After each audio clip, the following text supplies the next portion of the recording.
जय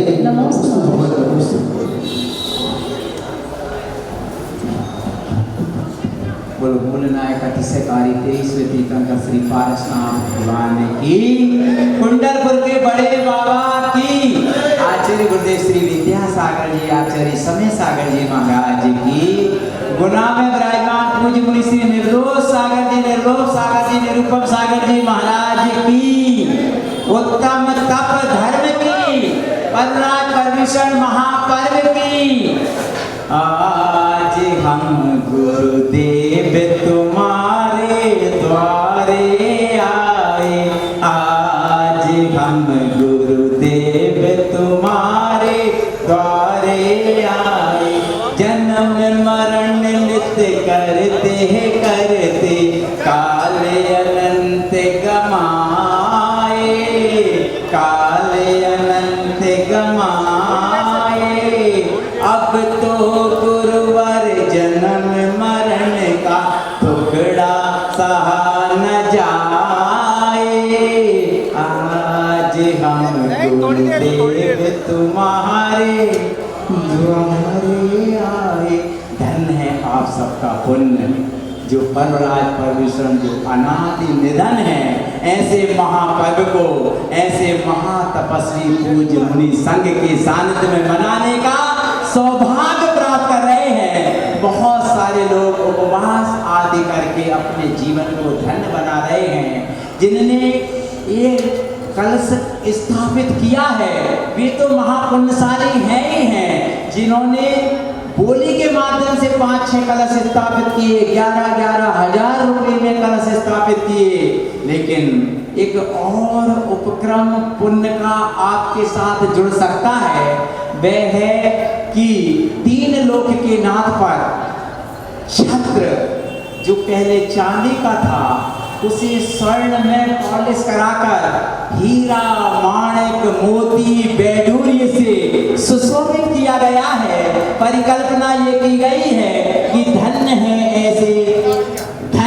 ऐसा छत्र जो 3 लोक के नाथ पर चढ़ेगा तो वह परिवार धन्य हो जाएगा। उसके ऊपर विपदाएं तो आने का साहस ही नहीं करेंगी, पलायन कर जाएंगी, क्योंकि जो प्रभु के ऊपर छाया करता है, छत्र लगाता है, उसका जीवन हमेशा धर्म की छाया में बना रहता है। और इसके लिए आज महाराज श्री के सानिध्य में मूल नायक प्रभु पर छत्र चढ़ाने की बोली 51,000 रुपये पर थमकर रह गई है।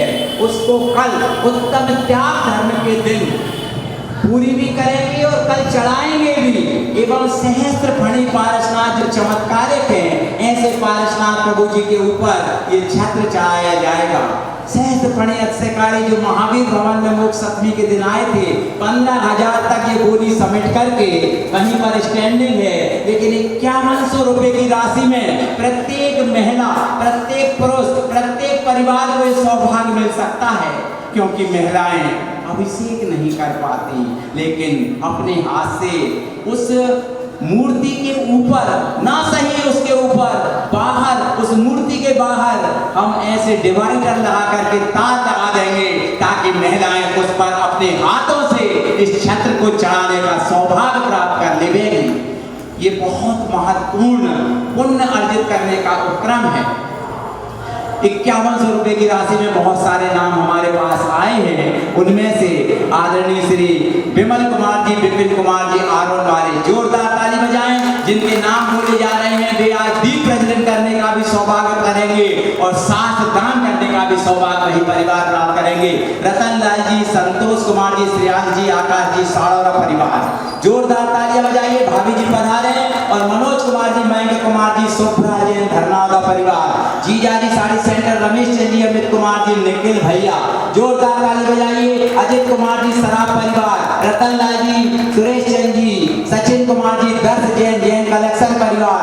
और भी किसी के नाम आए थे लेकिन लिख नहीं पाए थे, आप में से किसी की भावना बन रही हो, 5100 रुपये तो मात्र जैन रमेश होटल परिवार, सुशील कुमार जी, गुलाब चंद जी, सुशील कुमार जी, रमेश चंद जी आदि, अशोक कुमार जी, जो भी हो, कृपया रमेश होटल परिवार कृपया आए। हाँ, आ जाइएगा, आइएगा। जिनके नाम बोले जा रहे हैं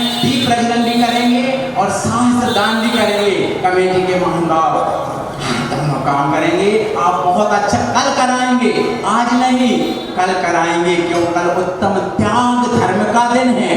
त्याग धर्म के दिन आपकी चंचला लक्ष्मी जब समर्पित होगी तो वो पूरे 365 दिन तक वह ऊर्जा देगी। ये तो तब पता पड़ेगा जब वह उदय में आएगी। जिनकी भी भावना बन रही हो, श्रीमती ममता जी रमेश चंद जी गढ़ा परिवार, जोरदार तालियां बजाइएगा। और भी किसी की भावना बन रही हो, मात्र 51 रुपए की राशि में बहुत सीमित छात्र हैं, बहुत सीमित हैं।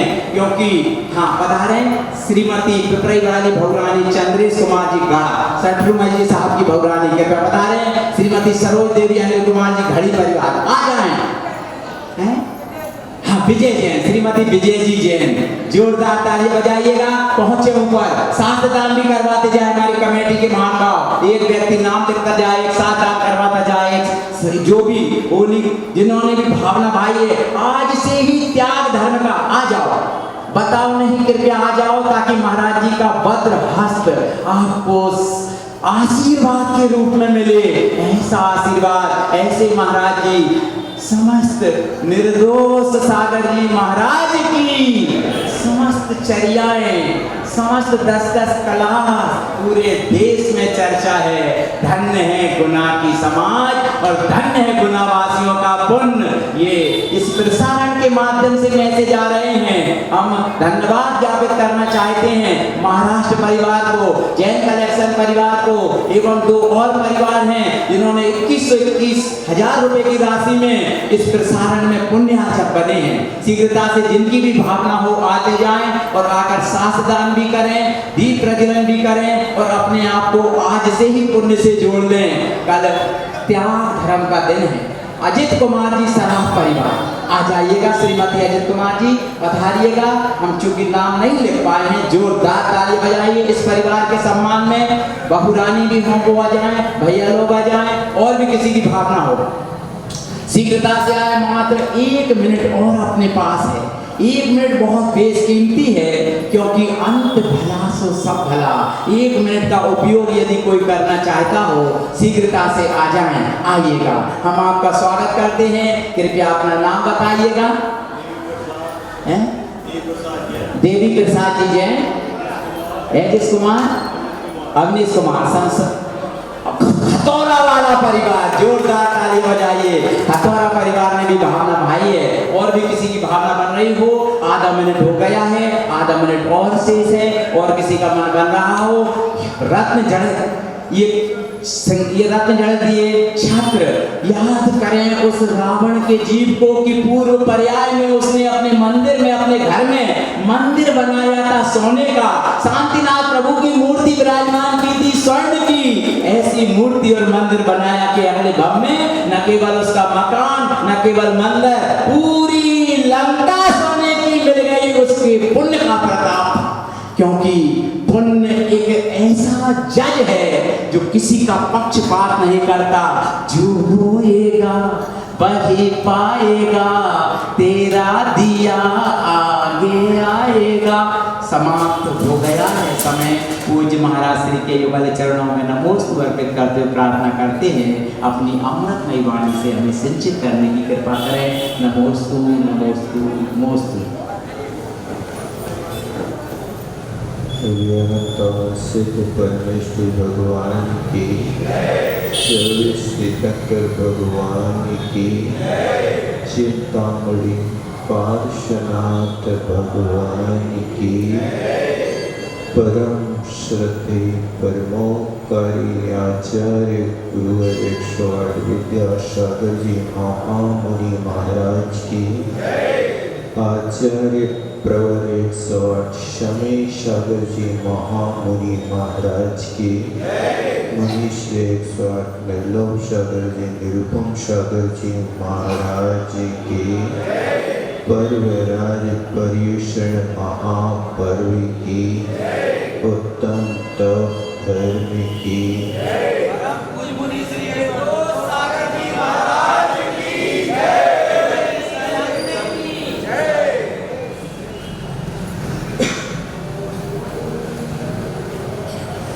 गाड़ी उतार पर आ गई है। उत्तम सत्य धर्म तक तो चढ़ाई चल रही थी,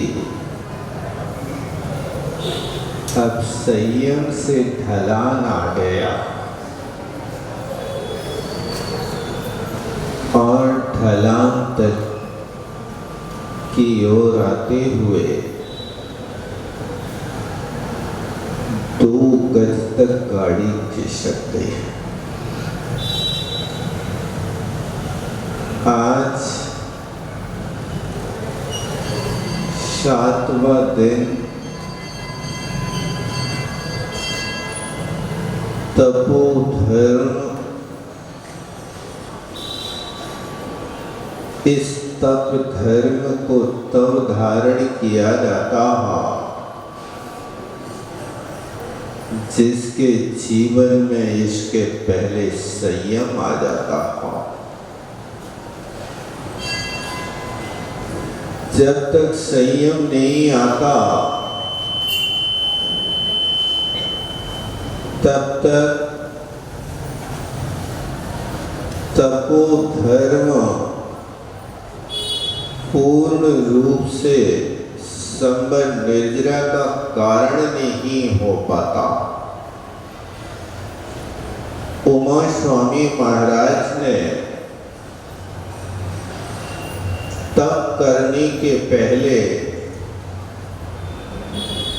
और कुछ व्रताचरण करने का आदेश दिया। उन्हें लिखा, गुप्ती समिति धर्म अनुप्रेक्षा परिसर्जय चारित्र। इस सूत्र के बाद बनाया तपसा निर्जरा च, यानी तप करने के पहले जीवन में इतनी चीजों को पहले अपनाओ। गुप्तियों में प्रवेश करो, गुप्ती में नहीं रह पा रहे तो समितियों का आचरण करो, समितियों का पालन करते हुए ईरिया समिति से गमन करते हुए मुनि महाराज ऐषणा समिति के लिए जा रहे थे और रास्ते में दूसरे लोग उनके ऊपर उपसर्ग आदि करने लगे तो फिर समितियों के बाद में धर्म को रखा। वो धर्म क्या है? गुप्ती के साथ नहीं, समिति के साथ व्यवहार किया जा रहा था। धर्म विरोधी लोगों ने गालियां देना शुरू कर दी, डंडे मारना प्रारंभ कर दिए। तो इस परिस्थिति में फिर धर्म को धारण करो। ये धर्म क्या है? सामने वाला उपसर्ग कर रहा है और साधक उसको सहन कर रहा है। जो सहन कर रहा है वो धर्मात्मा है और जो उपसर्ग कर रहा है वो पापात्मा है। इसलिए समितियों के बाद धर्म को रखा और धर्म को धारण करने वाली भव्यात्माएं अनुप्रेक्षाओं का आलंबन लेते हैं, क्योंकि अनुप्रेक्षा जो होती है वो वार वार चिंतन करते हैं साधक लोग, जग के सारे पदार्थ अनित्य हैं, हे आत्मा, तुमने यहाँ आकर के जो लोक में जिस वस्तु को पाया, जिस पर्याय में आया, उसको तुम नित्य मान करके बैठ गया। यही तो तुम्हारी भूल है। इसलिए बार बार अनित्य भावना को माना कि जग के पदार्थों में जब रति पैदा होने लगे, उसमें स्थायित्व पैदा होने लगे, तो फिर अनित्यादि भावनाओं को अपने हृदय में अच्छी तरह से बार बार जिनको भाया जाता है, उनको भावना कहते। देखो, भावना को भी संवर और निद्रा के क्षेत्र में रखा। क्या होता हमारे भावना पढ़ते पढ़ते तो 50 वर्ष निकल गए।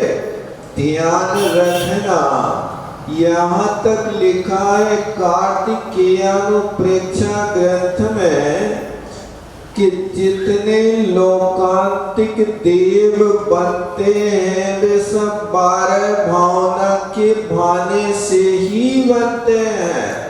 रत्नत्रय की आराधना के साथ में जो 12 भावनाओं का बार बार चिंतन करता है, संसार के स्वरूप का चिंतन करता है, ये 12 भावना भाने वाला व्यक्ति चारों अनुयोगों का चिंतन कर लेता है।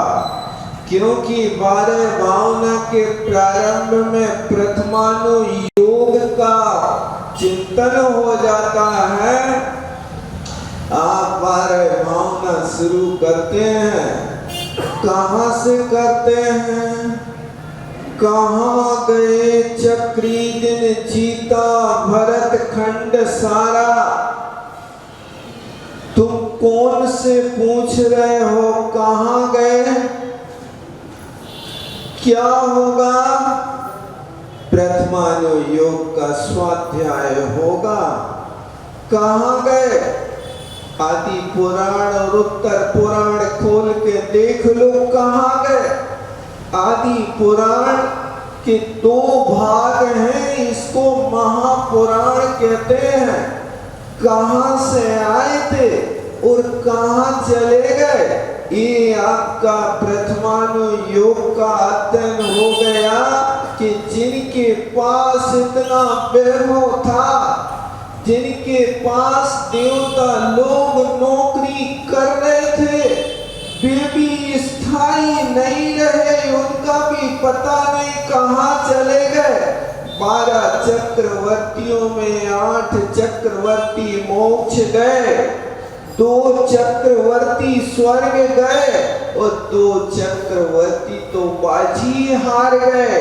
क्योंकि वे ना मोक्ष जा पाए न स्वर्ग जा पाए, ऐसे स्थान पर गए जहां जाने से हृदय कांपने लगता है। इसलिए इन पुराणों का अध्ययन हो जाता। कहाँ गए वे राम और लक्ष्मण जिन रावण मारा? अब राम लक्ष्मण के इतिहास को खोजना है तो पद्म पुराण पढ़ो। कहाँ गए वे लोभी कौरव जूझ मरे रण में? अब इसको पढ़ना है तो हरिवंश पुराण और पांडव पुराण का अध्ययन हो गया। ये बीज सूत्र कहलाता है। इन एक एक अक्षर एक एक वाक्य को पकड़ के पूरे यानी योग का हृदयंगम कर लिया जाता है। इसलिए धर्म के बाद अनुप्रेक्षा को रखा, और जब अनुप्रेक्षा वाली जाती है तो परिसहों को सहन करने की शक्ति पैदा हो जाती है। परिसर सहन कर रहे हैं, 22 परिसर सहन कर रहे हैं, लेकिन धन्य है उनकी क्षमता, रहते सहते कहते कुछ ना, भीत नहीं मानस तल में। ये सारे के सारे प्राणी उपसर्ग परिशों के रहते हुए भी सहते जाते, किसी से कुछ नहीं कहते हैं कि हमारी पीड़ा को दूर कर दो, याचना नहीं करते हैं, इसलिए रहते सहते कहते कुछ ना, भीति नहीं, मानस तल में कोई भय अंदर में पैदा नहीं, क्योंकि ये पर्याय तो नश्वर है, आत्मा शाश्वत है। ऐसा इन 12 भावनाओं के माने वाला साधक ही परिशयों को सहन कर पाता, और जब परिशय सहन हो जाते हैं तो 13 प्रकार का चारित्र उनके जीवन में बिल्कुल दर्पण की तरह निर्मल हुआ करता है। उस चारित्र का पालन करते हैं, और जहाँ चारित्र होता है उस चारित्रवंत पुरुषों के जीवन में ही एक तप होता है। एक क्रम रखा उमा स्वामी महाराज ने, पहले इतनी चीजों का पालन करो, फिर आगे तप में प्रवेश करो। और तप करते हैं तो कहा है कि तप करते यौवन गयो, द्रव्य गयो मुनि दान, और प्राण गए संन्यास में, तीनों गए न जान। जिनका जवानी तरुण अवस्था तप करने में निकल गया, वास्तव में उन्हीं का जीवन सार्थक है। ये जो काम किया जाता है पंचम काल में तप हो सकता है, तो ये तरुण अवस्था में हो सकता है। बुढ़ापे में जो तप करने की सोचते हैं उन लोगों की दशा तो ऐसी है कि बेआम को चूस के गुठली का दान दे रहे हैं। ऐसा नहीं होता है। दान करो तो रसीले राम का करो, रसीले राम का दान करोगे तो दान होगा। अब तुम रस चूस लो और गुठली का दान करो और एहसान करो के जा, हमने तो थोड़ा सा रस चूसा है, तेरे लिए तो बीज दे रहे हैं, जा इससे वृक्ष होगा और हजारों आम खाना। ये उपदेश के भटाए अपने पास रखो, क्योंकि आम दे तो रहे, बीज तो दे रहे हो, लेकिन बीज को गाड़ना, जमीन में उगाना और फिर बरसों वर्ष प्रतीक्षा करना किसी के लिए साहस का काम नहीं है, क्योंकि प्रतीक्षा समय खाती, संक्लेश बढ़ाती, बैर लाती। इसलिए प्रतीक्षा की अपेक्षा अनुप्रेक्षा करना प्रारंभ कर दो। प्रतीक्षा हमेशा समय खाती है। आपकी प्रतीक्षा में खड़े हैं, अब अंदर से संक्लेश भी होने लगा, इसलिए प्रतीक्षा मत करो। दान करो तो ऐसी वस्तु का दान करो कि जो सामने वाले के लिए लाभ हो सके। इसके बाद तप रखा, जहां पर तरुण अवस्था में तप होता है, वास्तव में वे ही कर्म का क्षपण कर पाते हैं। वृषभ सेन जैसे महाराज तरुण अवस्था में दीक्षा लेकर के और भगवान आदिनाथ के गणधर, प्रथम गणधर बनकर के उन्होंने वो काम किया कि वास्तव में उनका इतिहास पढ़ने से रोंगटे खड़े हो जाते हैं। तो ऐसा तप को आचार्य भगवतों ने 2 प्रकार से कहा है।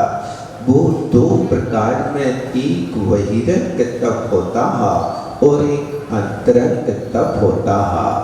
बहिरंग का अर्थ होता है कि जिस तप की करने पर दूसरों को भी दृष्टि गोचर हो जाए उसको बहिरंग तप कहते हैं।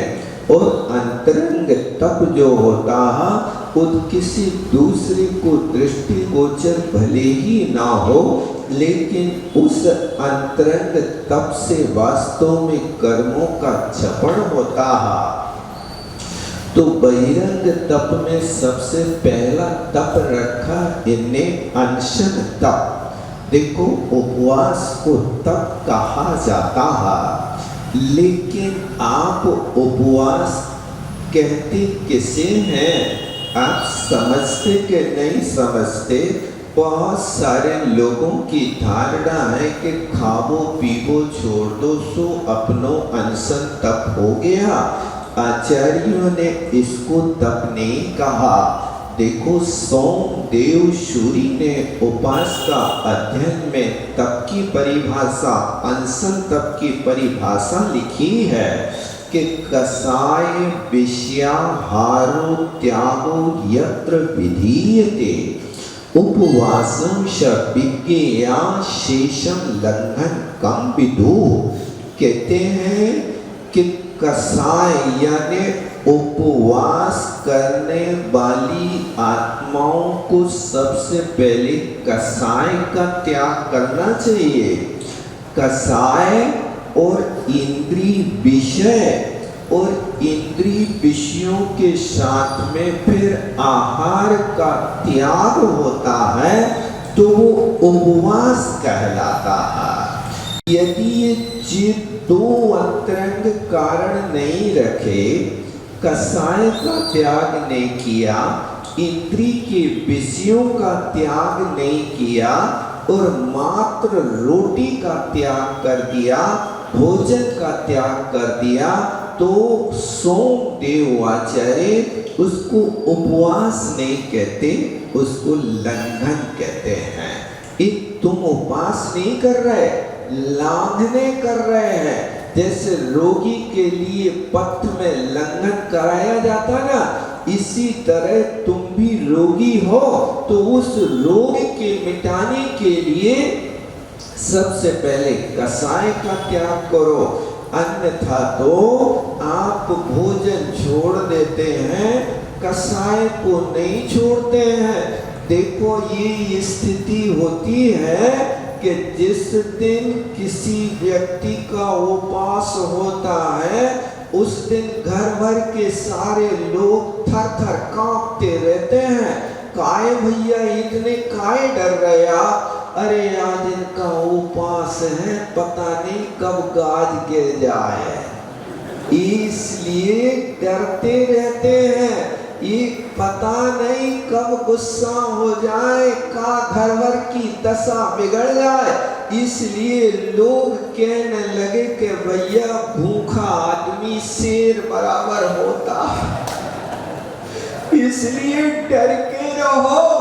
अरे तुम इतनी बड़ी साधना कर रहे हो, इतना बड़ा उपवास कर रहे हो और लोग तुमसे डर रहे हैं, भूखा आदमी शेर बराबर होता है। अरे शेर नहीं, निरी सिंह बनना है, मनुष्यों के शेर बनना है। उस शेर के पास तो कोई जा नहीं पाता। और ये नीरी सिंह जिसने तपस्या करी है, शेर जैसे खुखारा करके शांत बैठ जाते हैं, वो नीरी सिंह कहलाता है। जहाँ नीरी सिंह होता है, मुनि महाराजों को उपमा दी जाती है। नीरी सिंह जो होने वाले होते हैं वे वहां पर उनके कोई अंतर में दुश्मन नहीं होते। यानी मित्र महल मसान कंचन कांच नंदन धुति करन अर्घावतारन अस प्रहारन में सदा समता धरन। ऐसे मुनि महाराज तप करने वाले हुआ करते हैं। तो आप ध्यान रखो कि उपवास तो कर रहे हो लेकिन कोई प्रकार की कसाई नहीं करो। हे भगवान, आज मैं रोटी छोड़ता हूँ तो रोटी के साथ में यहाँ पर क्रोध का भी त्याग करता हूँ। हे भगवान, आज मैं मलाई का त्याग करता हूँ, यहाँ मान कसाई का त्याग करता हूँ। आज मैं यहाँ पर चाटने योग्य वस्तु का त्याग करता हूँ। आज मैं गूंगी माया को हृदय से निकाल कर फेंकता हूँ। आज मैं सारे पेय पदार्थ का त्याग करता हूँ। आज सारे के सारे स्नेह का त्याग करता हूँ। ये यहाँ 4 प्रकार के आहार का त्याग किया, वह 4 प्रकार की कसाय को निकाल करके फेंक दिया, तो तुम तपस्वी की कोटि में हो। इसलिए ध्यान रखना कि यहाँ जब भी उपास करो उस दिन संकल्प कर लेना, चाहे कोई बांधे, मारे, गाली देवे तो भी मुख से उब नहीं करूंगा। आज मेरा उपवास है। उपवास का अर्थ होता है कि जो आत्मा के समीप रहता है, ना परिवार के समीप है, ना कोई और स्त्री पुत्र मित्र आदि के समीप है, ना धन संपदा के समीप है, वो आज अपनी आत्मा में वास कर रहा है, उसका नाम उपवास हुआ करता है।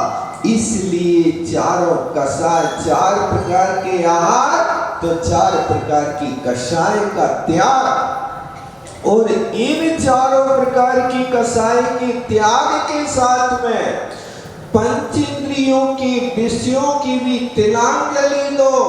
आज हम उपवास कर रहे हैं, आज पंखा का प्रयोग नहीं करेंगे। ये स्पर्शन इंद्री का विषय है। ठंडी ठंडी हवा चलेगी, आनंद आ गया। आनंद आ गया, तुम ऐसा आनंद लूट रहे हो कि हिंसानंदी रौद्र ध्यान कर रहे हो। क्या कर रहे हो तुम? पसीना पसीना हो गए, गर्मी बढ़ रही हो, जाके पूरे फुल स्पीड पे पंखा चालू कर दिया और पंखा पे बैठते वैसे आनंद लूट रहे हो। तुम धर्म ध्यान नहीं कर रहे, रौद्र ध्यान कर रहे। हिंसानंदी रौद्र ध्यान है। वायु कायिक जीवों को मौत के घाट उतार रहे, सत्काय जीवों को मौत के घाट उतार रहे, और उनको जो पल को दुख दे सुख माने उसे पतित मानो। जो दूसरों को दुख दे करके तुम अपने आप को सुखी मानोगे तो तुम कहाँ सुखी हो सकते हो? ये स्पर्शन इंद्री का विषय है।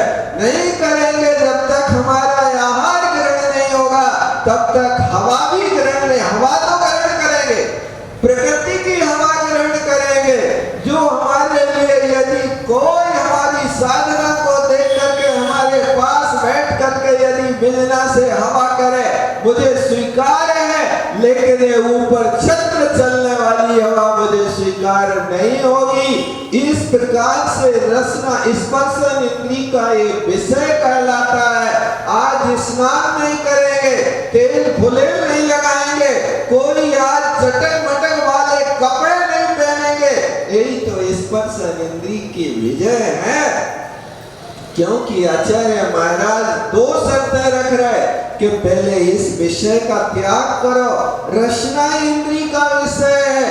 जब आज खाना नहीं तो बोलना ही नहीं, मौन पूरा अखंड मौन धारण करना, लेकिन मौन रखना, मौन के साथ लिखा पढ़ी नहीं करना। लोग मौन ले लेते हैं और उस दिन से पेन और कागज उनके हाथ में चालू हो जाते हैं। लिख लिख करके बता रहे हैं, संकेत से बता रहे हैं। ये सारे के सारे मौन के दोष माने जाते हैं। रसना इंद्री के विषय व्यापार का भी त्याग करना, घ्राण इंद्री का विषय व्यापार भी, कोई प्रकार के बढ़िया बढ़िया संतरा का तेल और कौन कौन से तेल सुगंधित चित्र फूले, ये घ्राण इंद्री का विषय है। ये उपवास का अतिचार माना जाता है। चक्षु इंद्री के माध्यम से देखेंगे तो आज हम जो भी वस्तु देखेंगे उसमें हम गुण ही ग्रहण करेंगे, कभी दोष ग्रहण नहीं करेंगे। तब तो आपके उपवास करने का फल है। कहीं भी हो, दुश्मन में भी हम देखेंगे तो गुण ही देखेंगे, दोष नहीं देखेंगे। हमारी आंखें व्यापार करेंगी तो हमारी आंखों का व्यापार ऐसा व्यापार होगा जैसे माँ अपनी आंखों से बेटे को देखती है, ऐसी मैं भी अपनी आत्मा से बेटे की तरह देखूंगा तो व्यापार करूंगा, कहीं किसी के दोष नहीं देखूंगा, किसी के दोष नहीं कहूंगा, किसी के दोष नहीं सुनूंगा। ऐसी उपवास करने वाली आत्मा प्रार्थना करे कि हे भगवान, मैं दोष ना सुनूं कान से, न दोष कहूं जुबान से, भक्ति करूं शान से, प्रार्थना भगवान से। ये हमारी भगवान से प्रार्थना है कि हे परमात्मा, यदि मैं उत्तम तप कर रहा हूं तो इन चक्षु इंद्री के विषय व्यापार को छोड़ करके बस यही काम करूं कि देखूं तो उस मातृ दृष्टि से देखूं, जैसे माँ अपने बेटे को देखती है तो माँ अपने बेटे के प्रति कभी विकार दृष्टि नहीं रखती है, उसकी ममतामयी वात्सल्यमयी दृष्टि अपनी संतान पर हुआ करती है। ऐसे आंखों का विषय व्यापार बनाना और कर्ण इंद्री से सुनना तो सिर्फ जिनवाणी को सुनना। इसलिए समंत भद्र स्वामी ने लिखा, धर्मामृतम सतृष्णा श्रवणाभ्याम पिबतु काले ज्ञान। कहते हैं कि धर्म रूपी अमृत का श्रवण करना और धर्म रूपी अमृत का श्रवण दूसरों को भी कराना, तुम स्वयं सुनना और दूसरों को सुनाना, बस यही काम करना और कोई दूसरा काम नहीं करना, तब कहलाता है विषयों के प्रति कंट्रोल करना। तब तो जाकर के आपके तप होते हैं। श्रावक भी तप करता है, उपवास करता है और उपवास करते हुए अनशन के कई तरीके अपना सकता है। आज अपने भाग्य की परीक्षा कर ले। मैं आज मैं उपवास तो नहीं कर रहा हूं, लेकिन ढूंढा का उपवास कर रहा हूं। क्या होता है ढूंढा का उपवास? आहार के समय आज सिर्फ अध्यक्ष के घर पे जाऊंगा और उनके दरवाजे पे खड़े होकर के ढूंढ लूंगा, और कोई उनके परिवार ने कह दिया भैया रोटी खा लो तो आज भोजन करूंगा, और यदि नहीं कहा तो वहां से लौट के आ गए और भगवान के सामने बैठ गए। अब आज चारों प्रकार के आहारों का त्याग, अब हम भोजन नहीं करेंगे, क्योंकि उनके यहाँ गए थे सिर्फ यही विकल्प लेकर के गए थे कि वो कहेंगे तो खाएंगे, नहीं कहेंगे तो उपवास ठान लेंगे। इसका नाम ढूंढा का उपवास है। ढूंढ किया एक घर पर और नहीं जाना, दूसरे घर, 3 घर, 7 घर तक की आंकड़ी ले लेना और वहां जाकर के बस यही विकल्प रखना, कुछ संकेत ना मिले, कुछ कहे ना, दरवाजे पे खड़े हो गए, 30 सेकंड तक खड़े रहे, कह दिया उन्होंने आओ बैठो खाओ तो खा लिया, अन्यथा तो लौट के आ गए। फिर दूसरे के घर, फिर तीसरे के घर, 1 2 4 5 7 घर तक घूमे आए, जुगाड़ नहीं लगा तो चलो भैया बैठो भगवान का नाम जपो। इसका नाम ढूंढा का उपवास है। इसलिए तुम लोग भी ध्यान रखना, भोजन के समय कोई आ जाए तो बड़े प्रेम से कहना कि भैया भोजन कर लो, नहीं तो पंचम काल की संस्कृति है। पहले के लोग सोचते थे भोजन के समय के कोई आ जाए तो उस अतिथि को भोजन करा के फिर भोजन करें। आज का समय बदल गया, भोजन के समय तुम्हारे घर कोई आ जाए तो तुम सोचते हो कि पहले जे भग जाए फिर रोटी खाए। ये पंचम काल की बलिहारी है। आज आपके दिल बहुत संकुचित हो गए। पहले के लोग इतनी उदारता रखते थे, यही प्रकृति थी कि घर पर कोई आया व्यक्ति बिना झूठा मुंह करे नहीं जा सकता है। आएगा हमारे द्वार पर तो मीठा मुंह करके ही जाएगा। ये पहले की संस्कृति थी। आज तुम्हारे घर में विकृति आ गई, लोगों का सम्मान नहीं होता। बिना बुलाए लोग आ जाए तो दरवाजे पे लिख रखा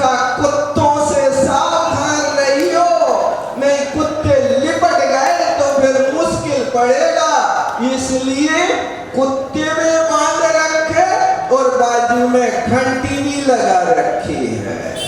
अंदर आओ तो घंटा बजाओ कि हम तुम्हारे घर में आए, और ऊपर छत पे से श्री देवी जी देखे हाँ कौन है तो खोल है, अन्यथा कहते घर पे नहीं है। यही होता ना, ये क्या तुम्हारा व्यवहार बदल गया। एक अनशन तब की कोटि में आता है, तो ध्यान रखना कोई लोग आ जाए तो बिना कहे चूकना नहीं, नहीं तो बेचारे को भूखा रख दो। आज महाराज ने कही थी कि ढूंढा को उपवास करने, अब हम जा रहे हैं ढूंढ रहे हैं उनके घर में, अब कोई ने नहीं कही तो उसको भूखो सटवा दो। ऐसा नहीं, कोई भी दिख जाए तो भोजन के लिए कह देना। एक दूसरा तरीका होता है, एक ढूंढा का उपवास, दूसरा ढाका का उपवास। ढाका का उपवास माने 4-5 थालियों को ढाक के रख दिया। एक थाली में भोजन है, एक थाली में फल है, एक थाली में दूध है और एक थाली में पानी है। ये सब थालियां ऐसी ढकना के अलग अलग, कोई सामने वाले को दृष्टि गोचर न हो पाए, कोई गैसिंग ना मिल पाए कि काय में माल रखो है। इसलिए अच्छे से ढाक करके थाली के ऊपर थाली रखना, ताकि तुम्हारी भापें भी ना समझ में आए। और उस थाली को जाकर के कायो सर्ग करके खोलना, संकल्प करना कि जो थाली खुलेगी वो ही खाएंगे, दूसरा नहीं खाएंगे। अब आपने खोली कायो सर्ग करके, यदि भोजन की थाली खुल गई तो भाग मानना, आज पूरा भरपेट अच्छे से डबल करके आ जाना। और यदि फल की थाली खुली तो अकेले फल और पानी लेके आना, और दूध की थाली खुल गई तो दूध पानी लेके आना, और पानी की थाली खुली तो अकेले पानी को लेकर के आना, पानी शुद्ध लेकर के आना। लेकिन कई लोग पानी के साथ भी कहते हैं भैया नारियल के पानी में का दोष है, नारियल को ले लो, अनार को ले लो, संतरा को ले लो, सब पानी तो पानी है। ऐसी भूल मत करना, पानी तो कुआं का ही पेड़ होता है, पेड़ नारियल का है, लेकिन औषधि के रूप में लिया जाता है, उसको पानी नहीं कह सकते, वो रस की कोटि में आता है। जूस जो होते हैं वो अपने आप में एक रस और एक भरपूर भोजन की कोटि में आता है। इसलिए पानी है तो पानी सिर्फ कुएं का पानी प्राशुक ही लिया जाता। उसके साथ कई लोग कहने लगते हैं जैसो कुआं को पानी वैसो नारियल को पानी। अरे कुआं को पानी तो 100 फुट नीचे है और नारियल को पानी 100 फुट ऊंचे है। अंतर नहीं समझ रहे तो? अंतर तो समझो। कुआं का पानी तुम्हारे लिए 10 पैसा लीटर में मिल जाएगा। एक नारियल को पानी 1 गिलास में कितने पैसा लगे भैया बताइए? 50 को लग गिलास। कमाल कर दिया, इतना महंगा नारियल है। 60 रुपए। बहुत अच्छा। अब एक नारियल में कितनों गिलास पानी निकल? कुआं को पानी सस्तो कि नारियल को पानी सस्तो? तुम तो कह रहे दोनों एक ही है। एक नहीं है। लोक व्यवहार में भी देखो कितना महंगा पड़ रहा है। इसलिए साधना के क्षेत्र में छल ग्रहण नहीं करना, इससे पुण्य बंद होता है। देखो एक व्यक्ति ऐसा है कि जिसने संकल्प लिया है कि आज तब धर्म का दिन है, आज मैं 4 प्रकार के आहार का प्रत्याख्यान करता हूँ।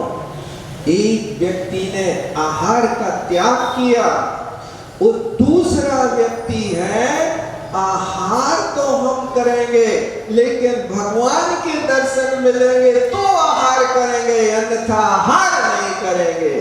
एक तीसरा व्यक्ति है कि जो रोगी है, वो खाना चाह रहा है, लेकिन भोजन को देखते ही उसकी उल्टी की इच्छा हो रही। ऐसे रोगी व्यक्ति ने एक आहार का त्याग किया है। और एक गरीब व्यक्ति है, जिस गरीब व्यक्ति पुरुषार्थ कर रहा है, भोजन की खूब इच्छा कर रहा है, लेकिन आज भोजन का जुगाड़ नहीं लग रहा है, क्योंकि मजदूरी नहीं मिली, आज कोई काम पे नहीं ले गया, काम पे नहीं ले गया तो कैसे पैसा मिलेगा, पैसा नहीं होगा तो आहार कैसे होगा। वहां पर समता रस की जरूरत है। जहाँ अध्यात्म होता है, उनके लिए ज्ञान अमृतम भोजनम होता है। ऐसा भी पढ़ने में आता, कहते हैं कि पंडित दौलत राम जी चोटी के विद्वान थे, बहुत बड़े ज्ञानी पुरुष थे, लेकिन कहते हैं कि जहाँ सरस्वती होती है वहाँ लक्ष्मी नहीं होती है। ये दोनों बहनें के बहुत ही सालू हैं। जहाँ लक्ष्मी होगी वहाँ सरस्वती नहीं होगी, जहाँ सरस्वती होगी वहाँ लक्ष्मी नहीं होगी। अब पंडित जी के पास सरस्वती का तो पास था, लेकिन लक्ष्मी जी तो घर से निकल गई थी। बेचारे रोज अध्यात्म की साधना करते, ग्रंथों का लेखन करते और रोज मजदूरी करने जाते। जब मजदूरी करके आते तो घर में रोटी बनती थी। एक दिन की बात के पंडित जी लिखने बैठ गए कोई ग्रंथ को, और लिखने बैठ गए तो आज उनको काम पे जाने का स्मरण ही नहीं रहा। भूल गई स्मृति के मुझे काम पे भी जाना। जब कभी अध्यात्म का रस आता है तो सारे रस फीके हो जाते हैं। आज कहीं नहीं जाने का मन नहीं हो रहा, ऐसा मन एकाग्र हो गया। यहाँ पर आज भोजन की व्यवस्था नहीं। उनकी छोटी सी बिटिया थी, अब वो माँ से कहती है माँ भोजन दो, माँ भोजन दो। तो माँ कहती बेटा थोड़ी देर और रुक जाओ, तुम्हारे पिताजी आते होंगे और सामान लाएंगे तब तो बनाएंगे। 12 बज गए, 2 बज गए। अब बच्चों को कैसे समझाओ, क्या करो।